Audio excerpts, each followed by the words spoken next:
हाँ जी, good morning बेटा। तो हम क्लास 7th का आपका हिस्ट्री का सेकंड लेसन कर रहे थे। तो ये हमारा सेकंड टॉपिक है। फर्स्ट टॉपिक हमने किया था कि जो न्यू डायनेस्टीज़ थी, ठीक है, जो न्यू डायनेस्टीज़ थी वो कैसे इमर्ज हुई थी, जो न्यू डायनेस्टीज़ थी वो कैसे बनी थी और रीज़न्स क्या था न्यू डायनेस्टीज़ बनने का। जैसे हमने पिछले टॉपिक में पढ़ा था कि एक राजा होता था, उसके लिए पूरे एम्पायर को संभालना क्या था, मुश्किल हो जाता था। तो वो क्या करता था, अपने एम्पायर को वो मतलब कि जो उनके अंडर लोग काम करते थे, जैसे लैंडलॉर्ड्स हो गए, ठीक है, वॉरियर चीफ हो गए, तो उनके बीच में वो डिवाइड कर देता था अपने एम्पायर को। तो जो जिनके बीच में वो डिवाइड करता था अपने एम्पायर को, उनको क्या बोलते थे जी, उनको सामंत बोलते थे। और जो सामंत थे राजे, सामंत तब तक राजा की बड़ी रिस्पेक्ट करते थे जब तक उनके पास पावर और वेल्थ नहीं आती थी। पावर और वेल्थ आ जाने के बाद वो क्या करते, मतलब पहले तो वो राजा को गिफ्ट वगैरह देते, अच्छी उनकी आओ भक्त करते थे। लेकिन जब उन्हीं सामंत के पास जिनको राजा ने अपना एम्पायर का कुछ हिस्सा संभालने को दिया था कि आप इसकी देख रेख करोगे, तो जब उनके पास पावर आ जाती, वेल्थ आ जाती, तो वो क्या करते, राजा का जो वो नहीं चाहते थे कि वो राजा के कंट्रोल में रहे, वो अपने आप को राजा से इंडिपेंडेंस कर लेते थे, आज़ाद कर लेते थे और अपनी खुद की जो डायनेस्टीज़ थी वो बना लेते थे। कहने का मतलब क्या है कि जो इलाका राजा ने उनको संभालने के लिए दिया था वो उसके ऊपर खुद कब्जा कर लेते थे और राजा को मतलब कि ओवरथ्रो कर देते थे वहाँ से।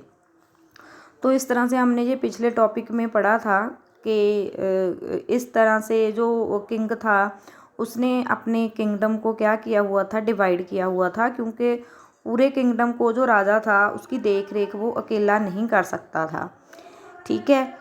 तो जो सेकंड टॉपिक है जी, हमारा सेकंड टॉपिक हमने पढ़ना है एडमिनिस्ट्रेशंस इन द किंगडम।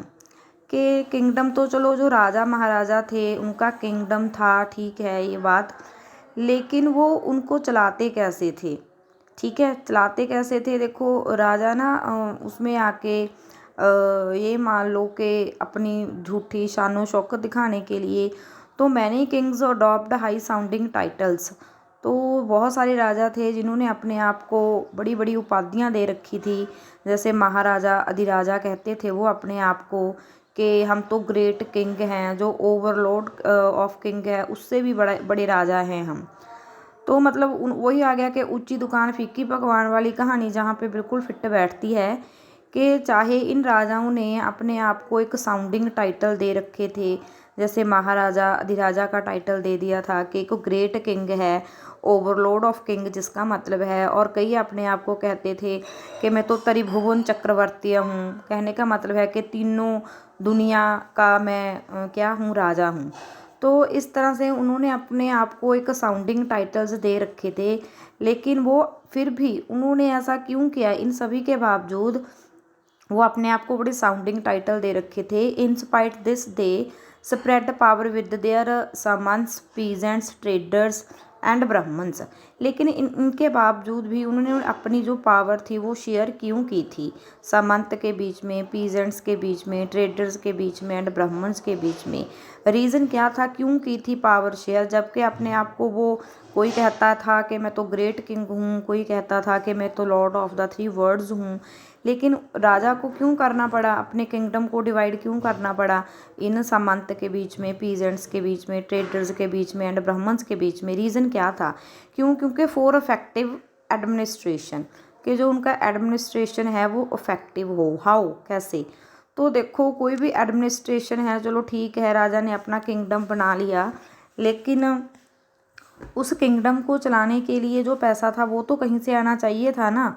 तो उनके लिए वो उन्होंने क्या किया, लोगों के ऊपर टैक्स लगाना शुरू कर दिया, क्योंकि अकेले किंगडम का तो हम कुछ नहीं कर सकते। तो किंगडम को अगर हमने बनाए रखना है, उनका जो पूरा सिस्टम है उसको स्टेबल रखना है, तो उसके लिए पैसा चाहिए होता है। तो उन्होंने क्या किया, रिसोर्सेज को कलेक्ट किया। जैसे रिसोर्सेज क्या थे, वर obtained फ्रॉम द प्रोड्यूसर्स। जो भी रिसोर्सेज थे किंगडम को चलाने के लिए, जो भी रिसोर्सेज उसको चाहिए थे, उन्होंने वो कहाँ से obtained किए? From the producers. प्रोड्यूसर्स कौन थे? जैसे पीजेंट्स हो गए, कैटल कीपर्स हो गए, आर्टिशंस हो गए, तो उनसे वो क्या करता था? टैक्स कलेक्ट करता था। क्योंकि जो पीजेंट्स थे वो एग्रीकल्चर करते थे, और जो कैटल कीपर्स थे उनके पास भी पैसा था, आर्टिशंस के पास भी पैसा था। तो राजा ने इनको अपना रिसोर्सेज बनाया कि रिसोर्सेज कैसे? कि थ्रो द टैक्स, के इनके ऊपर इन्होंने टैक्स लगा दिया कि टैक्स लगा के जो भी पैसा आएगा उससे वो अपने किंगडम का क्या करेंगे? एक सिस्टमेटिक ढंग से अपने किंगडम को वो चलाएंगे। And they were compelled to surrender part of what they produce as tax. तो मतलब कि वो उनको ऐसा कहते थे कि आप लोग जो भी प्रोड्यूस करते हो तो आप उसका जो एक हिस्सा है वो एक टैक्स के रूप में आप किसको दोगे? राजा को दोगे।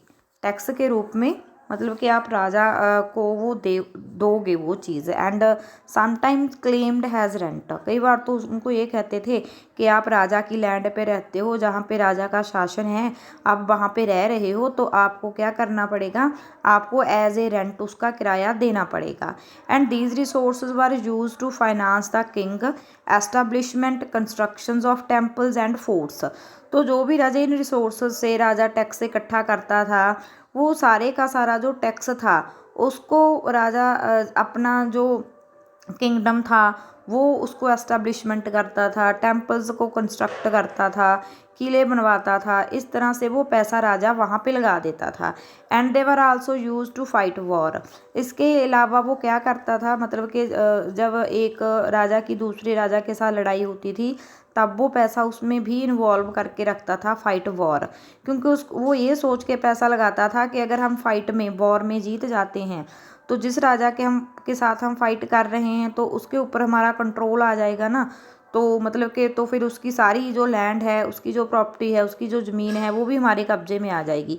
तो ये सोच के जो राजा था फाइट करता था, फाइट वॉर में क्या लगाता था? पैसा लगाता था।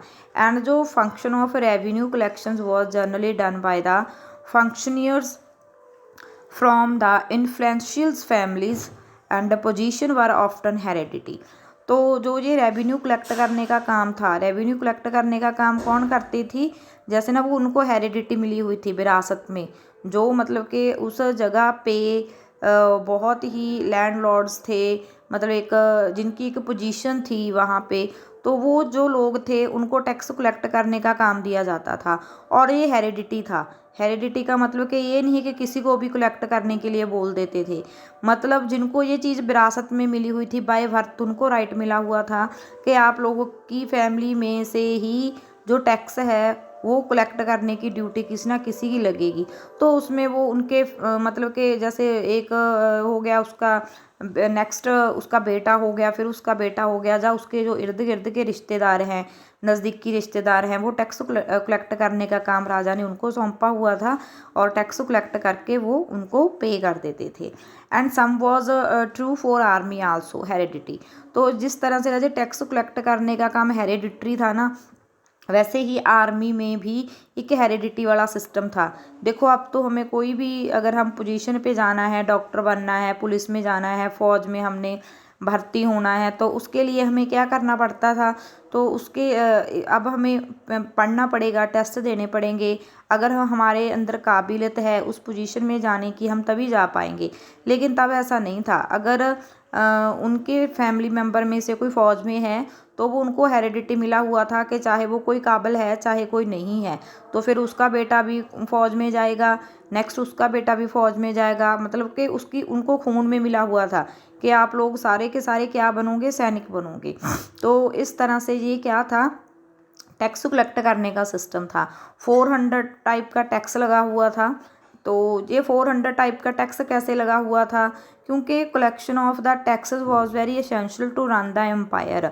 टैक्स कलेक्ट करना बहुत ही ज़रूरी था अगर हमने एम्पायर को अच्छी तरह से चलाना था। तो ये हमें कहाँ से पता चलता है कि जो 400 का टैक्स था, क्योंकि ना वहाँ पे पहले देखो कोई कापी पेन वगैरह तो नहीं होते थे, कोई रिकॉर्ड बना के नहीं रखते थे। तो वहाँ पे ना हमें एक पत्थर मिले थे, इंस्क्रिप्शंस होती हैं जो पत्थरों पे कुछ चीज़ें लिखी होती हैं। तो हमें द इंस्क्रिप्शंस मिली थी of the Chola who ruled in Tamil Nadu provide and the evidence of this, जिससे हमें ये सबूत मिलता है कि हाँ जो टैक्स हैं वो 400 टाइप के टैक्स लगे हुए थे। Used more than 400 terms for different kinds of tax थे, जिसमें से एक बेती आ गया, एक कदमई आ गया। बेती का मतलब क्या है? बेती का मतलब है tax in the form of the forced labour, के फोर्स्ड लेबर कराई जाती थी, बदले में कोई मजदूरी बेज नहीं दी जाती थी। मान लो फोर्स्ड लेबर का मतलब क्या है कि मान लो राजा जनता के लिए रोड बना रहा है, सड़क बना रहा है, तो वो लोगों को कंपेल करता कि आप लोग लेबर करो जहाँ पे, तो आपका यही टैक्स है। तो वो बेचारे लेबर करते थे सारा दिन और बदले में उनको कोई बेज नहीं दी जाती थी, कोई मजदूरी नहीं दी जाती थी। कहते थे कि आपका यही टैक्स है। कदमई, कदमई के लैंड रेवेन्यू देना पड़ता था। लैंड रेवेन्यू का मतलब कि जिसके पास ज़मीन है, जो एग्रीकल्चर कर रहा है अपनी ज़मीन पे, वो राजा को क्या देगा? टैक्स देगा। तो इस तरह से नेक्स्ट है टैक्सेस वार। इसके अलावा भी और बहुत सारे टैक्सेस लगे हुए थे, जैसे थैचिंग हाउस। थैचिंग हाउस होता है कि अगर हम 2 मंजिली घर बना रहे हैं तो भी राजा को टैक्स देना पड़ेगा। अगर हम पाम के ट्री के ऊपर चढ़ने के लिए लैडर का यूज़ कर रहे हैं तो भी राजा को टैक्स देना पड़ेगा। अगर कि कोई उत्तराधिकारी बन रहा है अपने फादर की प्रॉपर्टी का, उसके फादर की डेथ हो गई है, अब उत्तराधिकारी बन रहा है, वो प्रॉपर्टी उनके बच्चों में डिवाइड हो रही है, तो भी वो क्या करते थे? राजा को टैक्स देते थे। ठीक है जी। तो इस तरह से जो राजा थे पिछले ज़माने में, मतलब कि वो क्या करते थे? टैक्स लगाते थे। 400 टाइप का टैक्स था, और भी बहुत टाइप के टैक्स हैं। जो मेन टैक्स थे वो मैंने आपको क्या किए हैं यहाँ पे बताए हैं। ठीक है जी। ओके बेटा।